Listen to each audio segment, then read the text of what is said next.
जय हिंद दोस्तों। आप सभी का हमारे यूट्यूब चैनल पर स्वागत है। हम लोग जो यूपीएसआई मूल विधि का प्रैक्टिस सेट फ्री चला वीडियो नंबर 6 है, ठीक है। इससे पहले हम लोगों ने 1 से लेकर 5 प्रैक्टिस सेट कर लिए हैं। अगर जो आप लोगों ने नहीं देखा तो मैंने प्ले लिस्ट बना दी, वहाँ से जाके आप लोग देख सकते हैं। और वीडियो कोई बहुत बड़ी नहीं है, 12-13 मिनट की वीडियो बन रही है। आप लोग देख लेंगे तो सही रहेगा, क्योंकि अगर कोई क्वेश्चन नया इसमें लगता है तो आप लोग लिख के एक दोबारा उसको देख लेना, ताकि वो रिवीजन हो जाएगा आपका, ठीक है। तो आज का स्टार्ट करते हैं। सबसे पहला क्वेश्चन दे रहा है, जमींदारी उन्मूलन समिति की अंतिम बैठक हुई थी। तो जो जमींदारी उन्मूलन समिति थी, इसकी जो अंतिम बैठक हुई थी वह कब हुई थी पूछ रहा है। तो यह इसकी हुई थी 3 जुलाई 1948 को, अर्थात ऑप्शन नंबर ए जो होगा इसका राइट आंसर हो जाएगा, ठीक है। आगे बढ़ते हैं, अगला क्वेश्चन देखते हैं। जनहित याचिका का मकसद क्या है पूछ रहा है। तो जो जनहित याचिका दायर की जाती है वो लोकहित में दायर की जाती है, ठीक है। और ये उच्चतम न्यायालय या उच्च न्यायालय में इसको दायर किया जा सकता है। और इससे जो संबंधित व्यक्ति हैं वो भगवती दास इससे संबंधित हैं, ठीक है। ये भी चीज़ याद रखना, ऑप्शन नंबर ए जो होगा इसका राइट आंसर हो जाएगा, ठीक। और यह जो स्टार्ट हुआ था वो 1980 के दशक में इसको लाया गया था, भगवती दास जी के द्वारा इसको प्रस्तुत किया गया था, ठीक। आगे बढ़ते हैं, अगला क्वेश्चन देखते हैं क्या दे रहा है। निम्नलिखित में से किन पर जनहित याचिका मामले के रूप में विचार नहीं किया जाता है। तो जो जनहित याचिका होती है और लोक प्रशासन मतलब लोक कल्याण या लोगों के द्वारा जो सरकारी प्राधिकारियाँ होती हैं उनसे जानकारी के लिए जनहित याचिका दायर की जाती है, ठीक है। तो इसमें ऑप्शन दे रहा है आपका मकान मालिक किराएदार मामले पर, या सेवा मामले और पेंशन और ग्रेजुटी से संबंधित मामले पर, या पारिवारिक पेंशन पर। तो इसका जो सही आंसर होगा नहीं किया जा सकता है। तो ये तीनों में इसका PIL का उपयोग नहीं किया जा सकता है, ठीक है। अर्थात ऑप्शन नंबर ए जो होगा इसका राइट आंसर हो जाएगा, ठीक। आगे बढ़ते हैं, अगला क्वेश्चन देखते हैं। यदि कोई विदेशी नागरिक अश्लील सामग्री प्रकाशित करने के लिए भारतीय सर्वर का उपयोग करता है तो वह डांट के तहत दंडनीय हो सकता है। तो वह किस अधिनियम या किस कानून के तहत इसको दंड का प्रावधान किया गया पूछ रहा है। तो वह जो प्रावधान किया गया भारत में साइबर कानून अपराध अधिनियम जो है उसके तहत उसको कानून का प्रावधान किया गया है, और उसके तहत ही उसको दंड दिया जाएगा, ठीक है। आगे बढ़ते हैं, अगला क्वेश्चन देख लेते हैं। सूचना तकनीकी अधिनियम की धारा 66D के अधीन जुर्माना कितना अधिरोपित किया जा सकेगा पूछ रहा है। तो इसमें कितना जुर्माना अधिरोपित किया गया है, 1 लाख रुपए तक के जुर्माना को अधिरोपित किया गया है, अर्थात ऑप्शन नंबर ए जो होगा इसका राइट आंसर हो जाएगा, ठीक। आगे बढ़ते हैं। नियंत्रक को इलेक्ट्रॉनिक चिन्हक प्रमाण पत्र जारी करने की अनुज्ञप्ति के लिए आवेदन कर सकेगा।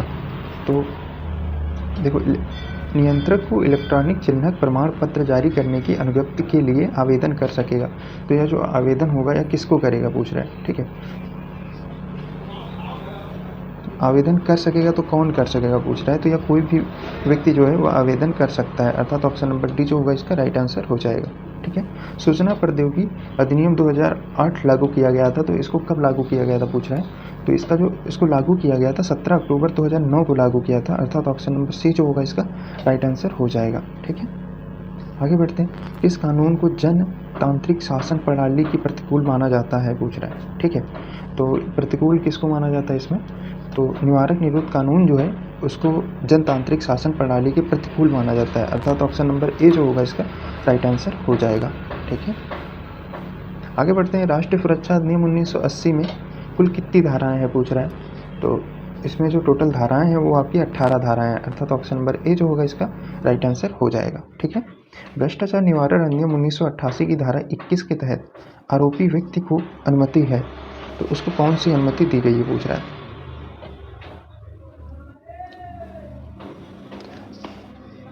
भ्रष्टाचार अधिनियम के अनुसार किसी भी व्यक्ति को अपने बचाव के लिए एक सक्षम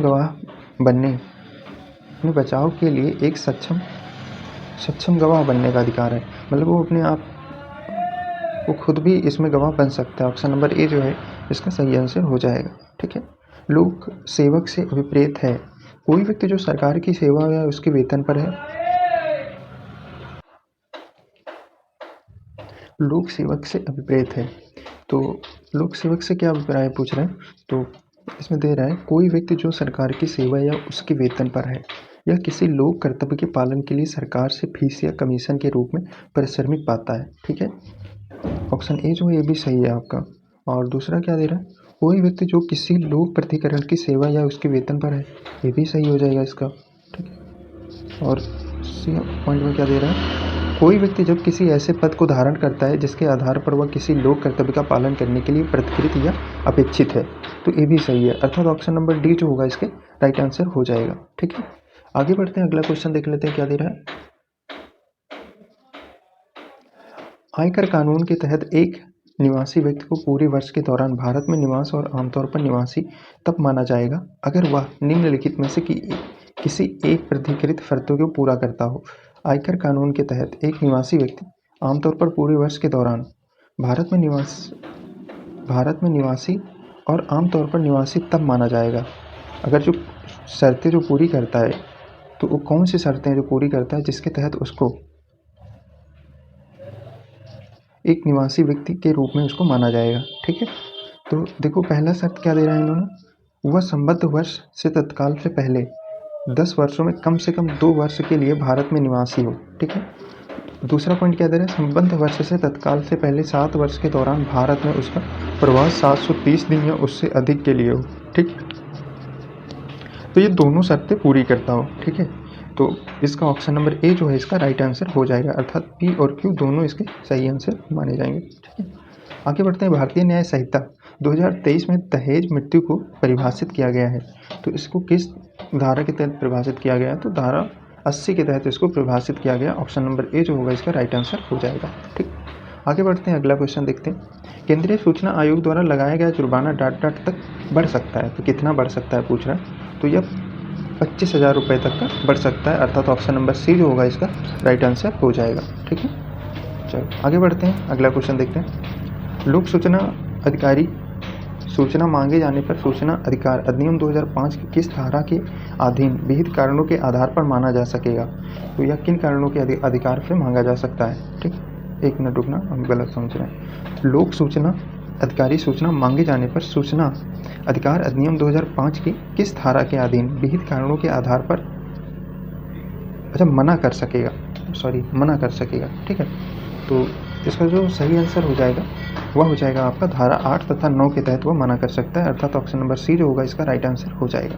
ठीक है, आगे बढ़ते हैं, अगला क्वेश्चन देखते हैं। सूचना के अधिकार के कुछ उपबंध 15/6/2005 से प्रभावी है तथा शेष होंगे इस अधिनियम के, तो कितने दिन बाद इसको लागू किया जाता है, तो यह आपका लागू होगा 120वें दिन पे, अर्थात ऑप्शन नंबर बी जो होगा इसका राइट आंसर हो जाएगा। ठीक है, आगे बढ़ते हैं। थाने में मानव अधिकार संरक्षण के लिए आप किस प्रकार कार्य करेंगे पूछ रहा है। ठीक है, तो उच्च न्यायालय के निर्णय DK बासु बनाम पश्चिम बंगाल के निर्देश का पालन करेंगे। ऑप्शन नंबर ए जो होगा इसका राइट आंसर हो जाएगा। ठीक है,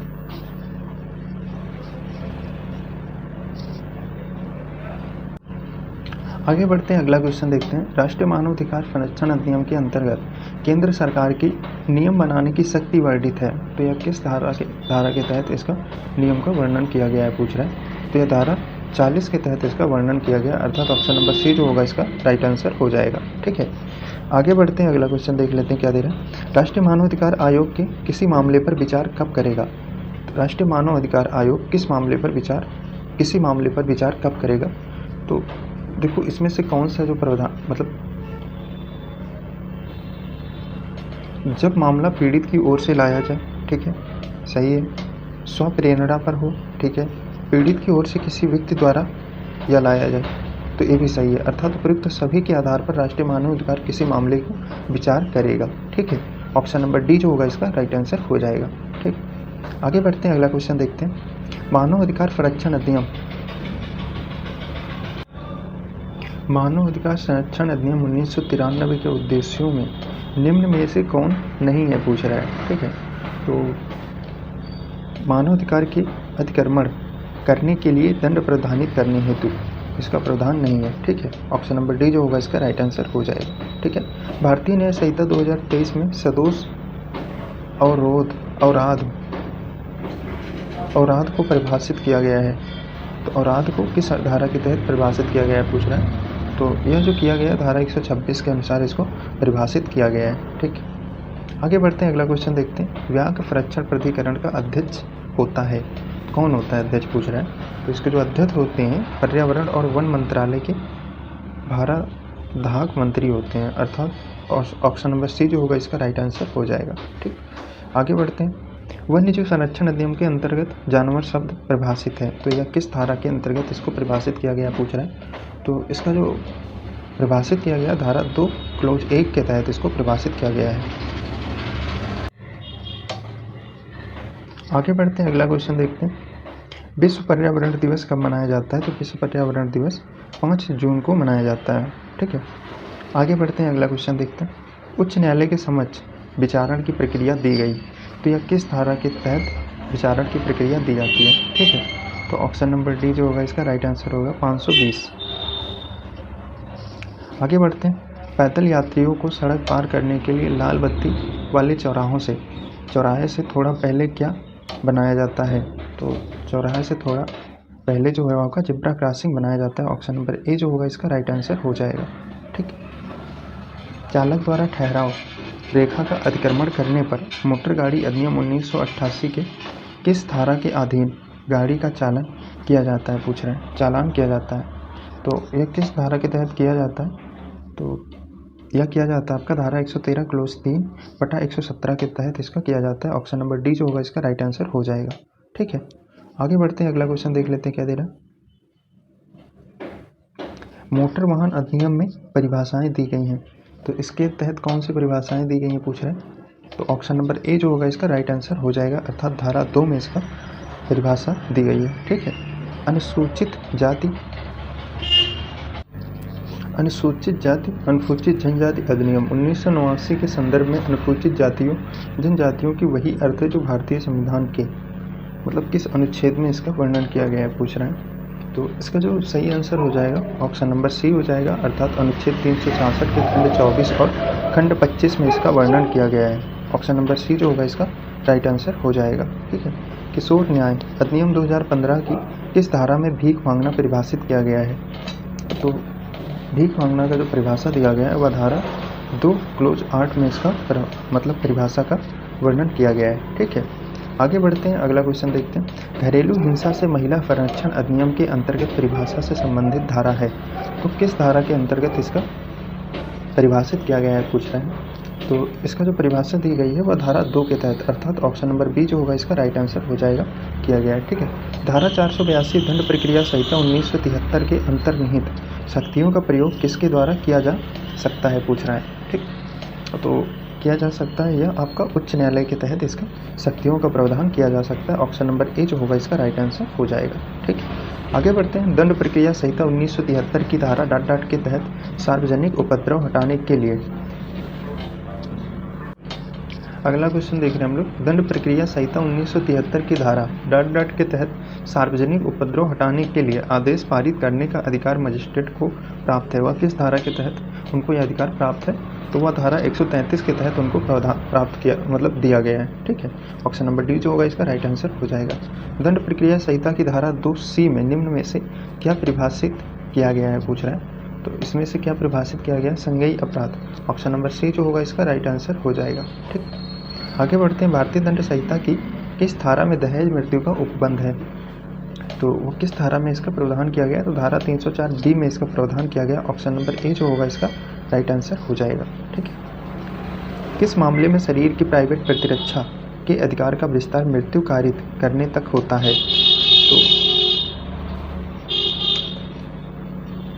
बलात्संग करने के आशय से किया गया हमला जो होता है वह आपका मृत्यु कारित प्रतिरक्षा के अधिकार का विस्तार किया गया है, अर्थात ऑप्शन नंबर सी जो होगा इसका राइट आंसर हो जाएगा। ठीक है, आगे बढ़ते हैं। भारतीय दंड संहिता की धारा 34 में कौन कौन से आवश्यक तत्व सम्मिलित हैं?